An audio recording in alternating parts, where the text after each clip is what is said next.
네, 세 번째 발표를 맡은 재단법인 와글의 이진순이라고 합니다. 아, 재단법인 와글은 시민이 만드는 모두를 위한 민주주의를 모토로 해서 시민 참여 확대 강화를 위한 정치혁신 운동을 벌이고 청년 정치인들을 양성하는 일을 맡고 있는 비영리 공익법인입니다. 제가 지금 세 번째 발표인데요. 보통 토론회 같은 데 가서 마지막 주자가 되면은 시간이 이렇게 앞에서부터 딜레이 돼서 되게 늦게 시작하고 빨리 끝내야 하는 독촉받는 위치에 있는데, 오늘 앞에 서현수 교수님, 하면호 교수님이 너무 칼같이 시간을 잘 지켜주셔서 저도 느긋한 마음으로 시작할 수 있게 됐습니다. 앞에 두 교수님께서 좀 이론적인 프레임을 바탕으로 해서 민주주의의 기본 원칙, 문제점, 앞으로 과제에 대해서 큰 그림을 제시해 주신 것 같고요. 저는 한국의 시민 참여와 직접 민주주의라고 하는 주제를 가지고 말씀을 드리고자 합니다. 네. 우선 지금 벌써 11월이죠. 5년 전 우리 광화문 광장 기억으로 좀 돌아가 보려고 합니다. 이 당시에 보면 광장 민주주의라는 용어가 심심치 않게 언론에 오르내렸습니다. 광장 민주주의가 대의민주주의를 넘어섰다. 혹은 제도 정치 실패가 광장 민주주의를 불렀다. 이 이후로 광장 민주주의라고 하는 용어가 굉장히 그냥 일상화된 어떤 시사 용어처럼 쓰이고 있습니다. 저는 오늘 주제하고도 관련이 된 용어이지만 이 광장 민주주의라고 하는 용어 자체가 과연 실체가 있는 개념인가? 오히려 광장 민주주의라고 하면서 여러 가지 폐해를 지적하는 것이 그 직접 민주주의의 문제, 한계, 과잉 이런 것들을 지적하는 그런 얘기처럼 담론이 형성되는 경우가 있어서 여기에 대해서 저는 좀 비판적으로 돌아보려고 합니다. 광장 민주주의라는 용어가 등장하게 된 배경에는 분명히 새로운 어떤 이 역동적인 그 시민 행동으로 결정적인 국면 전환을 이끌어낸 새로운 주체가 등장했다라는 점을 무시할 수 없습니다. 이거는 우리 한국 사회에서만이 아니고 해외에서도 스마트 몹이라든가 멀티튜드라든가 운동 창업가라든가 이런 다양한 개념으로 새로운 사회 운동 주체들의 어떤 질적 변화에 대해서 얘기를 하고 있는데요. 스마트 몹이라고 하는 말은 그 몹이 그 때, 무리, 개때, 새때, 벌때 할 때 그 때인데요. 아주 현명한 때, 무리라는 뜻이죠. 그래서 스마트폰이라든가 디지털 통신 기기로 무장하고 서로 이 연결하고 소통해서 어떤 집단 지성을 이루어내는 그런 주체를 말하는 것이고, 멀티튜드라고 하는 것은 좀 다른 차원에서 그러니까 각각의 어떤 개개인이 자신의 고유한 정체성을 잃지 않으면서 그런 다양성을 기반으로 어떤 집단적 주체를 형성하는 그런 걸 말하죠. 운동 창업가란 보통 이전까지는 사회운동이라고 하면은 어떤 집단적인 조직된 단체라든가 조직된 그룹이라든가 이런 데가 이제 주체가 되는 경우가 많았는데, 지금 미디어 환경이 변화하고 소통의 어떤 생태계가 변화하면서 일반 시민 개인이 주도권을 가지고 사회 운동을 발의한다든가 직접 만들어서 이끈다든가 이런 새로운 그러니까 운동을 창업하는 개인이 가능해졌다라는 얘기를 하고 있습니다. 그래서 전 세계적으로도 지금 21세기가 이제 집단 지성의 시대가 되었는데, 이 근본적으로는 그 예전과 다르게 개인과 개인이 아주 유연하고 비정형적이라고 하는 건 딱히 조직된 실체로 이렇게 그림표가 그려지지 않는 그런 주체란 뜻이죠. 그리고 정보를 서로 공유하고 공개하는 수평적인 네트워크, 그러니까 수직적인 조직 구조가 아닌 수평적 네트워크를 형성하게 됐고, 이 수평적 네트워크가 소수의 기득권 엘리트를 견제하는 그런 힘으로 작용을 하게 되었다. 그래서 온라인과 오프라인 상에 굉장히 그 융합적인 이런 활동을 통해서 새로운 주체로서의 시민 주권을 위한 그런 행동들을 하고 있다라는 의미이죠. 그래서 그 디지털 시대의 집단 행동은 어떤 집단 행동의 유형이 변화하고 있다라는 그 가설도 있는데요.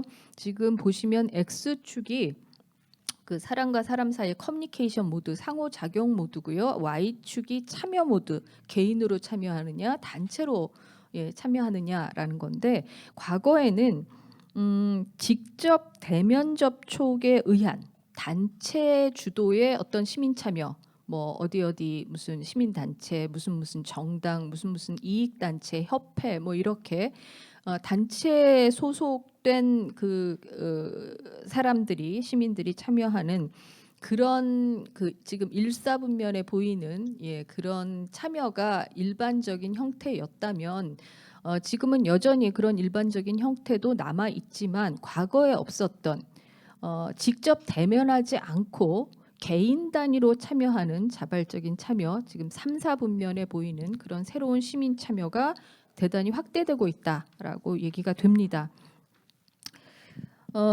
문제는 이제 우리가 5년 전에 했던 촛불 항쟁이라고 하는 것도 전형적으로 이런 3, 4분면의 새로운 어떤 이 창출이라고 할 수가 있겠는데요. 저는 여전히 이 새롭게 등장한 시민 주체들이 우리 사회 정치적으로 제대로 호명되지 못하고 있다라고 생각을 합니다. 저도 다양한 민간 협치 그 관련된 뭐 위원회라든가 회의 같은 데 참여할 때가 많은데요. 여전히 그런 민간 협치에서 시민 사회 쪽 주체로 참여하시는, 그러니까 초청되는 사람들은 무슨 단체, 뭐 시민 단체 관련된 분들이라든가 아니면 전문가, 지금 또 그렇죠. 교수, 전문가 이런 사람들이 중심이죠. 그런데 우리가 그 여러분 보셨던 과거에 몰카 범죄 그 사법 처벌 강화하라고 그 대규모로 이제 시위가 벌어졌었던 경우가 있었죠. 그때도 보면은 그 굉장히 광범위하게 그 확장성을 가지고 벌어진 시위였는데, 실제로 이것을 주도한 명확한 단체 대표자, 대변인, 뭐 사무국, 집행부 체제가 없습니다. 그리고 이렇게 그림표로 그려지는 뭐 위에서부터 뭔가 운영위원회가 있고 실무국이 있고 뭐 홍보하고 이런 게 아니라 개인과 개인의 유연한 연대에 의해서 온라인을 기반으로 해서 활동을 했었죠. 근데 이런 분들은 협치 파트너로 호명되지 않고 있습니다. 그래서 이것은 정당이나 지금 시민단체 그리고 온라인 플랫폼의 한계라고 할 수 있겠습니다. 이런 새롭게 등장한 시민 주체들을 제대로 수용하거나 포괄하지 못하고 있는 상황이죠. 또 때로는 아주 양극화된 진영 논리가 이제 팽팽하게 맞서기도 하는데요. 기존의 정당 구조, 양당 구조라든가 양극화된 정치 질서에 포획된 상태로 다수 시민들이 이렇게 거리에 나서기도 합니다. 그러다 보니까 우리는 아직 직접 국민들이 뭔가 결정권을 행사하면서 이렇게 그 직접 민주주의를 할 만한 그런 토대가 부족한 거 아니냐. 여전히 민주주의의 주체로서는 한계가 있지 않느냐라는 평가도 있습니다. 아직 우리는 시민의식이 낮아서 이런 걸 못한다라고 얘기하는 분들도 저는 많이 만났고요.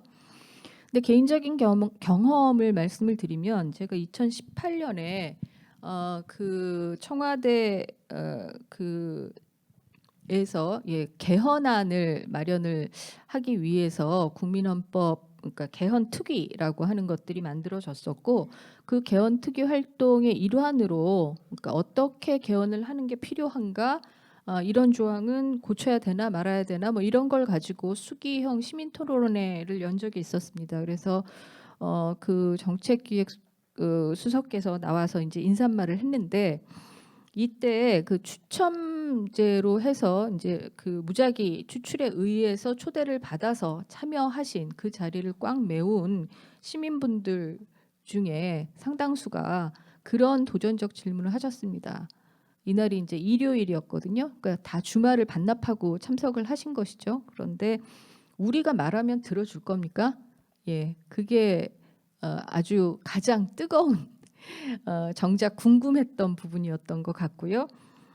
저는 한국의 그 시민 의식이 낮아서가 아니라 시민들이 더 적극적이고 좀 더 참을성 있는 수기적 논의에 참여하기 어려운 더 근본적인 이유는 시민들의 발언이 제대로 수용되거나 제도화되기 어려운 구조. 그래서 말하면 뭐해? 누가 들어줄 거야? 뭐 이런 것에 대한 불신감이 깊이 깔려 있다라고 생각을 합니다. 그런 맥락에서 직접 민주주의에 대한 오해. 예. 대통령도 이런 말씀을 하셨어요. 아까 이제 조국 찬반 집회가 양쪽에서 열렸을 때 이거는 국론의 분열이 아닌 직접 민주주의 행위다. 직접 민주주의라는 용어를 쓰셨고요. 청와대 국민청원 게시판에 대해서도 언론에서 말할 때 직접 민주주의 위한 국민청원 게시판이 어쩌고 저쩌고 이렇게 말을 합니다. 저는 이거는 명백한 오해거나 의도적인 오도라고 생각을 하는데요. 시민들이 직접 거리에 나가서 광장에 나가서 촛불을 들거나 깃발을 드는 것이 직접 민주주의입니까? 그건 직접 행동입니다. 예, 시빅 액션, 시민의 직접 행동이죠. 시민의 직접 행동은 언제든 이 제도가 이 국민들의 혹은 과거의 백성들의 요구를 제대로 수렴하지 못할 때 참다 일어나는 게 직접 행동입니다. 그러나 직접 민주주의는 직접 행동과는 다른 것이죠. 거리로 나가서 싸우는 게 직접 행동이라고 하면 우리 가보농민 전쟁, 무슨 스팔타쿠스의 난 이런 거 다 직접 민주주의라고 해야 되지 않습니까? 직접 민주주의는 구성원 전체가 직접 정치에 참여하되 더 중요한 구절은 그 다음입니다. 의사 결정을 하는데 참여해야 됩니다. 그냥 우리 이런 의견이 있으니까 이것도 참고해 주세요가 아니라 국민들이 실제로 본인들의 그 의견에 따라서 어떤 그 판단을 하게 되면 그것이 실제로 제도를 결정하는데 어떤 그 반영이 되는 제도적으로 반영이 되는 그런 것이어야 하고요. 그래서 대의제 민주주의가 과거에는 다수결의 원칙이 굉장히 중요한 절차적 민주주의의 핵심 요건이었다라고 한다면 지금은 이 아까 앞에 두 분 교수님께서 말씀해 주신 것처럼 이것이 51대 49라고 해도 승자 독식으로 가고 오히려 다양한 소수자의 의견들이 무시되는 이런 문제들을 낳고 있어서 이것을 어떻게 해결할 것인가 저는 이게 해결이 되지 못하면서 지금 한국의 울분지수라고 하는 게 상당히 높아졌다라고 생각을 합니다. 소위 이제 성난 사회라고 하죠. 울분이라고 하는 건 단순한 분노하고는 다릅니다. 이제 여긴 억울하다 할 때 울자가 들어가잖아요. 그러니까 뭔가 부당한 일, 불의에 대해서 목소리를 내도 들어주지 않는, 수용되지 않는, 변화되지 않는 것에 대한 누적된 그런 분노죠. 그래서 울분의 원인으로 가장 많이 지적되는 것이 정치나 정당의 어떤 문제라고 할 수 있습니다. 그래서 심지어 대의기구에 대한 불신이 과거에도 보면은 가장 최하위였고요. 10년 단위로 조사를 한 걸 보더라도 처음 만난 사람보다 오히려 신뢰도가 낮을 정도로 이런 상황입니다. 그래서 우리가 소통 환경이 변화한 상황에서 권력의 분산과 공유라고 하는 것들이 자연스럽게 일상 속에 새로운 룰로 자리 잡고 있는데 유독 정치 부분에서는 그 수용이 굉장히 지체되고 있는 게 문제라고 생각하고요. 결국 시민 참여를 통해서 저는 대의민주주의뿐만 아니라 그 직접 민주주의 양쪽 다 새로운 혁신들이 필요하다. 직접 민주주의를 대폭 강화하는 것과 더불어서 대의민주주의에 있어서도 제대로 된 정당 민주화 아래로부터의 의사결정이 필요하다라고 생각을 합니다. 그래서 이 낮은 참여율 그 낮은 어떤 불신 이런 것들의 악순환을 끊는 고리는 결국 높은 수준의 의사결정권을 부여를 하고 시민이 의제를 제기할 수 있는 능력을 부여하는 것이라고 생각하고요. 그것이 바로 직접 민주주의의 강화라고 생각합니다. 예. 해외 사례를 잠깐 짧게 소개해 드리겠습니다. 우선 정당 혁신도 굉장히 중요합니다. 2015년에 만들어진 바르셀로나의 지역 정당 바르셀로나 앤 꼬무 같은 경우에는 정당의 정책, 강령, 윤리, 규약 등을 정하는 모든 과정을 저렇게 모바일을 통한 온라인, 모바일이나 PC를 통한 온라인과 오프라인을 결합해서 했고요. 시민들이 제안을 하고 온라인상에서 토론하고 수기하고 오프라인 워크숍을 하고 그래서 우선순위 투표를 하고 이런 과정으로 만들어졌습니다. 행정에 있어서도 시민 참여를 대폭 강화해서 그것의 결정권을 높일 수 있습니다. 마드리드에서는 디사이드 마드리드라는 온라인 플랫폼을 운영을 하는데 전체 예산의 일정 30%를 온라인 주민 참여 예산으로 뽑아 놓고요. 저렇게 제안과 투표와 실제 시민들의 어떤 결정에 따라서 주민 참여 예산이 확정되도록 해놨습니다. 저기서 결정되면 별도의 의회 심의 없이 그냥 시행하는 겁니다. 브라질 같은 경우에 이 데모크라시아라고 해서요. 시민이 법안을 발의할 수 있을 뿐만 아니라 그 발의하는 법안의 주요 내용들을 집단적으로 위키피디아처럼 집단적으로 서로 수기하고 수정할 수 있도록 하는 위키레기스라고 하는 그런 플랫폼이 있습니다. 그리고 시민입법 지원관 제도를 운영하고 있고요. 핀란드 같은 경우에는 국민 발안제를 위해서 2012년에 개헌을 했고요. 전체 한 국민 이 5만 명 시민 중에 5만 명이 발의를 하면 그것이 법안으로서 의회에 상정되도록 하는 그런 제도 개선을 했습니다. 대만 같은 경우 우리가 굉장히 이 대만은 뭔가 이 민주주의 선진국에서 많이 떨어진 것처럼 좀 만만하게 생각하는 경향이 있는데요. 우리랑 굉장히 비슷한 시기에 개혁의 첫 단추를 꿰기 시작했지만 굉장히 빠른 속도로 적어도 시민 참여와 직접 민주주의 분야에서는 아주 현격하게 우리를 앞서가는 사회라고 저는 소개하고 싶습니다. 보시면 대만은 국민투표법을 2003년에 처음 만들었고요. 그 이후에 2018년, 2019년에 걸쳐서 계속 개정을 하고 있는데 아래 노란 선으로 된 게 이제 과거법이고요. 지금 위에 하얀색으로 된 게 현행법입니다.